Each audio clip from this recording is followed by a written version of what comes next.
general, most people outside of Europe or even Great Britain contain very little knowledge of Irish culture and history. Therefore, most of the films made about Ireland focus on one of two subjects: historical events or Irish mythology and legend. Probably the two most widely recognizable periods or events in Irish history include the Potato Famine and the Troubles.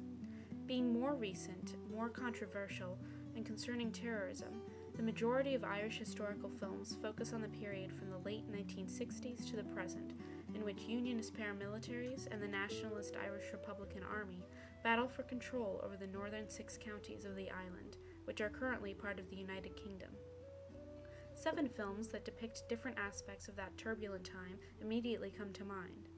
2 of these films focus on people not directly involved in a group on either side, but who are just trying to cling to a semi-normal style of life. The first is Jim Sheridan's In the Name of the Father. The film stars Daniel Day-Lewis, who seems to hold a monopoly on Northern Irish accents and tortured souls during the Troubles, as he appears in another excellent film on this list. Day-Lewis impressively plays a young Irishman in the wrong place at the wrong time who is falsely accused of an IRA bombing and forced to serve 14 years in prison. Desperation and injustice, themes of the film, reflect the general mood of the public during those shaky times.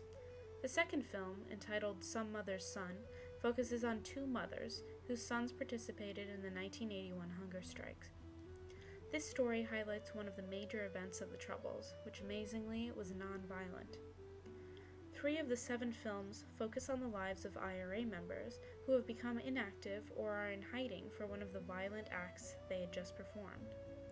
Another Sheridan-Day-Lewis collaboration, titled The Boxer, falls in this category, telling the story of a man just released from prison who returns to his old neighborhood to open up a gym. Another theme in this category of films is loyalty, which reflects an important value of the paramilitary groups and the communities supporting them around Northern Ireland. The second film in this group, Neil Jordan's The Crying Game, is about a man who goes to London in an attempt to escape persecution for a hostage situation gone wrong. This film is generally acknowledged as having one of the biggest movie shockers of all time in its ending. Finally, Pat O'Connor's film, Cal, presents the classic conflict of a man somewhat involved in the IRA who falls in love with a Protestant woman whose husband had recently been killed by the IRA. Cal really reflects how this idealistic and unpractical conflict interferes in people's lives. The last 2 films are actually about IRA operations themselves and those carrying them out. The first is set early in the Troubles, in 1975, just after the ceasefire agreement. Nothing Personal is a movie directed by Thaddeus O'Sullivan, with a plot consisting of 2 rival gang leaders trying to abide by the new agreement while surrounded by men itching to attack the other side. Finally, the most recent of any of these films is Jim McBride's The Informant from 1997, which tells of a man working for both sides after being caught during a secret operation.